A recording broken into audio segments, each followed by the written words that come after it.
Good morning. Welcome to the New Jersey Department of Education Seal of Biliteracy's question and answer webinar. I'm Mary Curran, Director of Local Global Partnerships, and I'm sitting at the Graduate School of Education at Rutgers, the State University of New Jersey. Before we begin, you should know that all participants are muted. If you have comments or questions, you can share them via the chat box, which we will be monitoring during the programming. We'll save your questions for the end of the presentation unless they're related to the topic which we're discussing, and then we'll cut in with a question. Please note that this webinar will be recorded.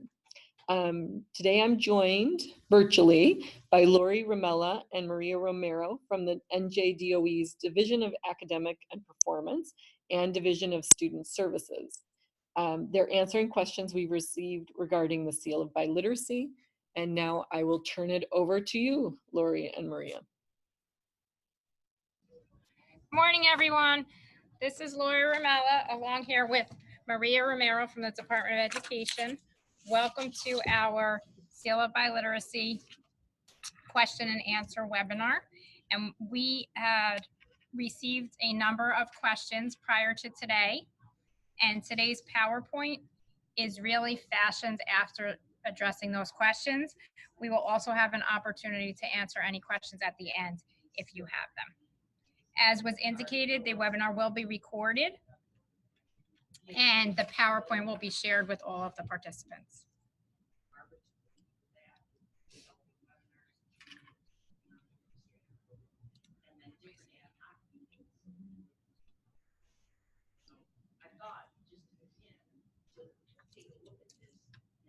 The slides, good.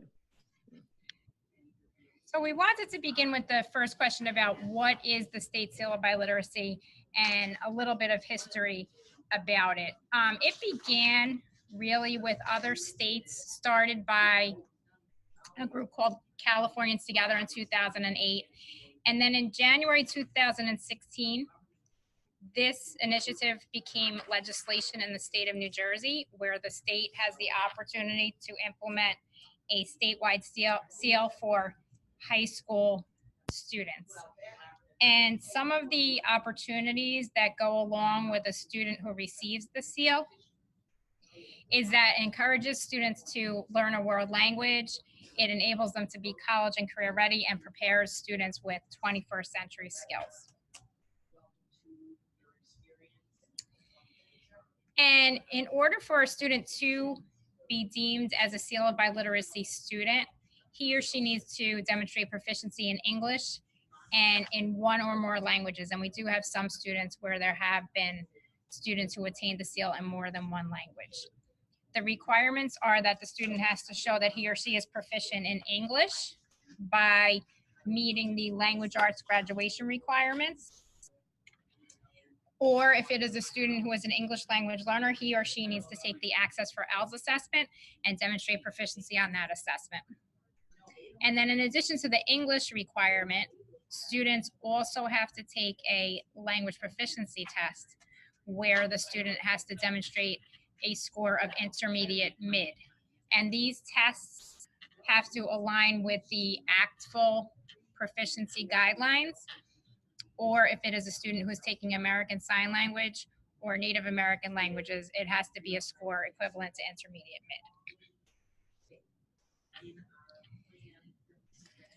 Another question that arose was, how is the Seal of Biliteracy recognized? So when a student demonstrates that he or she is biliterate, the New Jersey Department of Education issues a certificate, and then the local school district indicates that on the student's high school transcript. And in many cases, school districts provide their own recognitions as well, where they give out awards or medals to the students, or tassels for graduation time, or pins. And they often recognize students either at the high school graduation ceremony or as at a separate ceremony. All right, everybody, good morning. It's Maria Romero, and I'm going to address this question, and how does a new district participate in the Seal of Biliteracy program? We are always looking for new districts to join the Seal of Biliteracy program. We encourage you to do so. If you have questions on how to do this, you're always welcome to call us and we will help you. Participation is voluntary. There's no obligation to participate in the Seal of Biliteracy, but this is a great opportunity for your students. So we do encourage you to do so. You may elect to either pay the cost of the assessments, or you can elect to charge a fee to students who participate. This is voluntary. You choose how you want to implement the program. Now, what are some of the steps that a school district would need to take in order to opt in to this Seal of Biliteracy program? Well, the first step is really encouraging and enabling staff and students, parents, community members in the school district to gain an awareness, and making them aware of what is the Seal of Biliteracy, what does it entail, what does it mean for students who attain the seal, what benefits may it have, the costs that may be incurred, the timelines, which we'll talk about a little bit later on as well. So that's really the first step. The second step is to acquire district administrative support, because in order to participate on a school district's part, it is the district superintendent who needs to indicate that the school district will participate in this initiative. And then the third piece that goes with that is, if a school district is going to participate, we send out a survey every year in the fall, and the school district within that survey will indicate that they will be participating.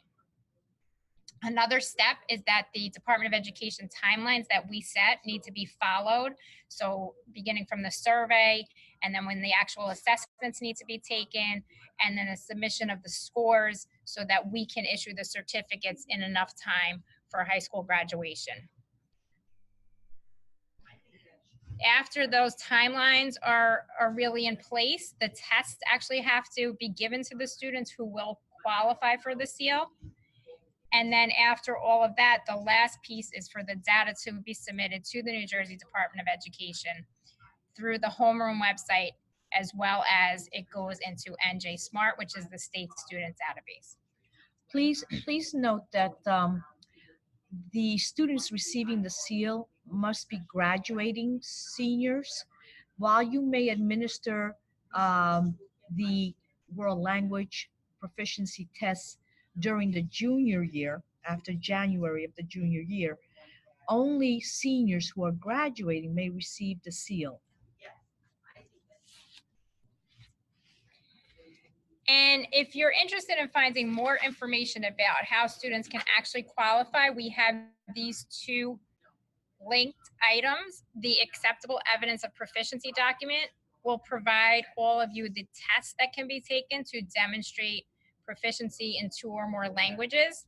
And then the second link that we have here is we have a Seal of Biliteracy website that is part of the New Jersey Department of Education's website.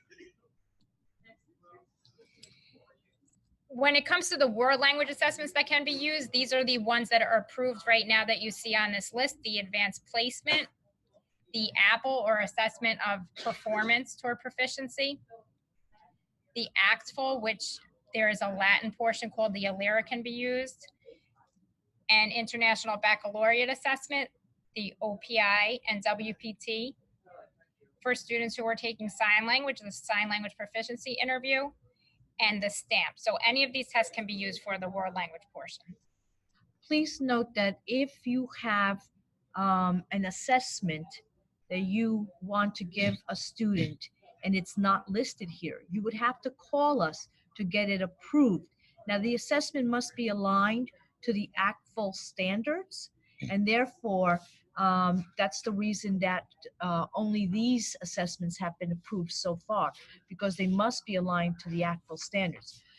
But sometimes you have a language that's not listed with one of these assessment companies. So please give us a call to see if it's an acceptable assessment, if you find an acceptable assessment for that language that can't be found with these companies. And then these are the English assessments that can be taken to demonstrate the English portion for the Seal of Biliteracy, as you see here. So the Access for ELS, which is for English language learner students, the AccuPlacer, Right Placer ESL for ESL portion, ACT, and so on, as you see here. It doesn't have to be every one of these, but it has to be one of these tests to demonstrate the English proficiency. And then this is what Maria just addressed. How do schools handle languages that do not have assessments already listed? So as Maria indicated, you would be contacting us and we would need to ensure that a developed set of questions and a developed set of tests align to the actual guidelines. We will be hoping to expand that list for the next school year. And then what are the requirements for submitting the actual test results for students who take tests to demonstrate they are biliterate?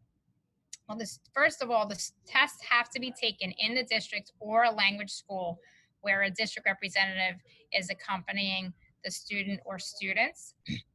There also needs to be a determination of how the tests are going to be paid for, because each test has a cost. So is it, as you heard earlier, either is it the district who is going to pay for the test, or is it the student and his or her parents or guardians paying for the test? Data gets submitted to us, and then the school district has to agree and give permission to share those test scores. And then you lastly here have the link to the actual guidelines. I want to jump in and say that you can test the student's native language, not necessarily a language he or she is studying in your district. They can take a home language test to prove proficiency in a second language. And then people also ask the question if portfolios can be used as an acceptable proof of proficiency, and how were they submitted? So if you have a student who is in high school and has taken the New Jersey State Assessment, which is called the New Jersey Student Learning Assessment, and has not been able to pass the language arts portion, he or she has the opportunity to take what's called the portfolio. And these portfolios are really taken on a rolling basis, and these scores get verified and approved through the New Jersey Department of Education.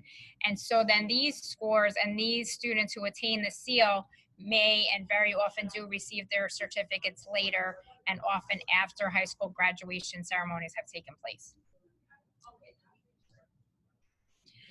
I did mention earlier too that we would just give you an idea of what the timelines were this current school year. As I said a little while back, in the fall, there is when that survey takes place. So usually at the end of September, we send out a broadcast memo to all school districts letting them know about the Seal of Biliteracy opportunity. Then in October, we ask school districts, based on that broadcast, to complete the survey if they are going to participate. Then from November to February is when students actually take the assessments, where we answer email questions, we update the Seal of Biliteracy website, we provide webinars during that time to provide all of you with more information. And then March 1st is when the actual assessment data needs to be in hand to the state so that we can begin to review all of that and actually determine who has achieved the passing scores, and then who can be issued the certificate for the Seal of Biliteracy. And then late May, early June, we actually mail those certificates to the school districts. And then we just wanted to give you a little graphic of what the seal looks like for those of you who have never seen it before. This is the actual seal that gets placed on the student certificates that the New Jersey Department of Education issues. And then again, school districts can indicate that a student has achieved the state seal of biliteracy on the transcript. This is our contact information. If you have any questions, please feel free to reach out to us, and also have provided you again with the link to the Seal of Biliteracy website. I just wanted to also mention that this coming Monday, every summer, we convene a group of stakeholders to review the entire, and these are school district representatives as well as university representatives, and we help along with them review the entire process that we've implemented for the school year and get their feedback and see if we need to make any adjustments to our process, as well as if we need to add any tests and information to our list of approved tests.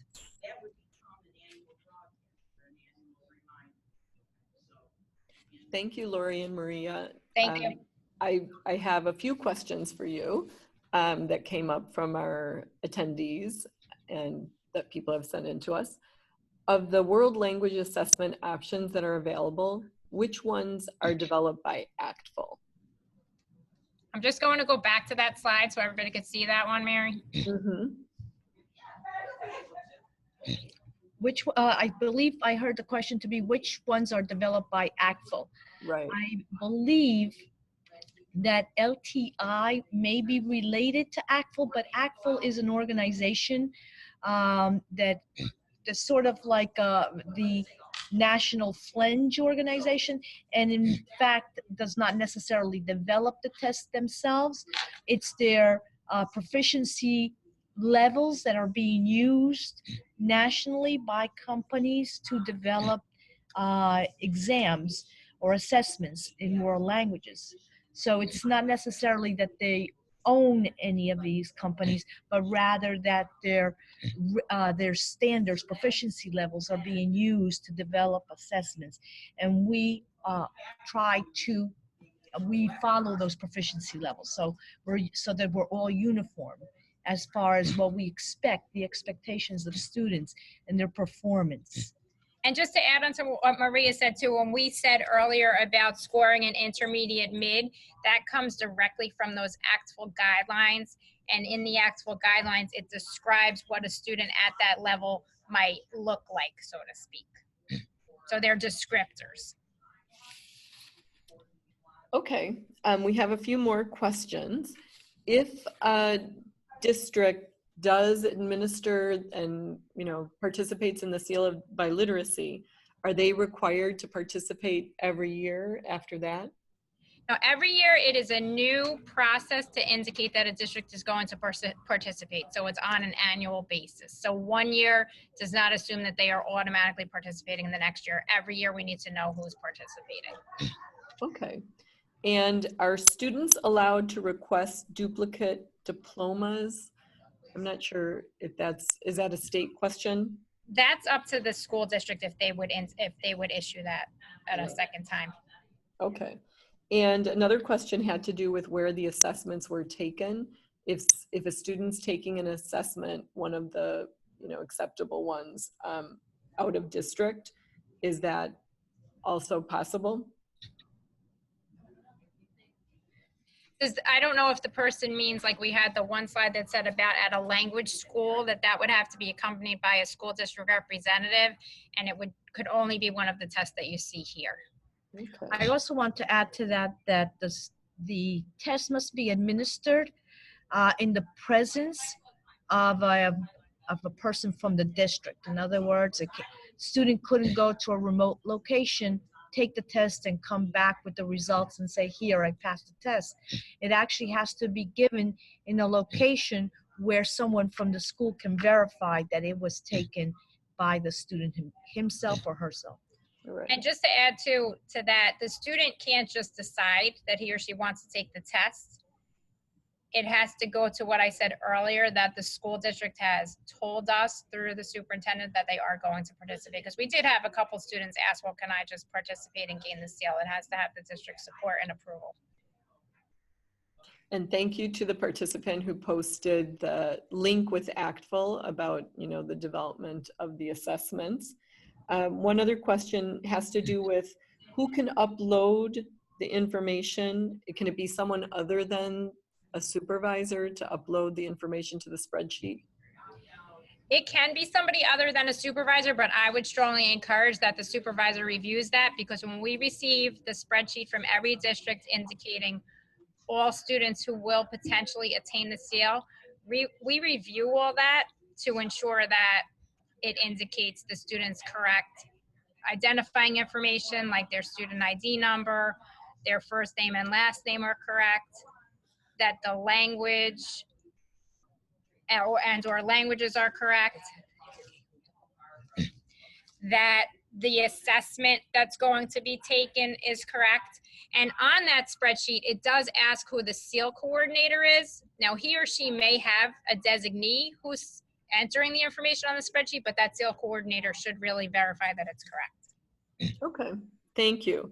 I have one last question. I don't know if anybody attending has another question they want to ask, but it has to do with how early can a district physically get the seals from you? How early? Right. It was this year, it was sometime in June, so it really can't be any earlier than that. Okay. Because it also it's intended to align with high school graduation. So if we gave the certificates out in January, it would be too early. We also have to ensure that we have all of those language arts scores. So even if we had the world language assessment scores, we wouldn't necessarily have the language arts scores. Mm-hmm. Okay. I think there was some concern about having them in time for ceremonies and things that might happen in June. So we were able to get all of those certificates out for that, with the exception of the students who take the portfolio. And we did have a few districts where they submitted their spreadsheets late, and then we couldn't guarantee anything for that. yeah. Okay. I don't see other questions. I think that's the list of questions that we have here. Okay, thank you. Yeah, Lori and Maria, thank you very much for your time today. This webinar will be posted for people who, want to listen to it and have additional questions. If they do, what I'm trying to say is, why don't you go to the last slide with your contact information again? And then that way people know how to follow up with you if they've listened to this recorded webinar. You can reach out to Lori and Maria with any additional questions. Thank you, Mary. Thank you for relaying the questions to us, Mary. Thank you so much. And again, I encourage all of you to try to participate if you can, giving students the opportunity to attain the Seal of Biliteracy. Call us if you have any questions. Thank you. And if districts have any information to share about what they're doing now, please send that information to me at mary.curran, CURRAN, @gse.rutgers.edu. We'd be happy to hear stories from your districts, get photos to share of recipients or your ceremonies, or ideas for upcoming newsletters.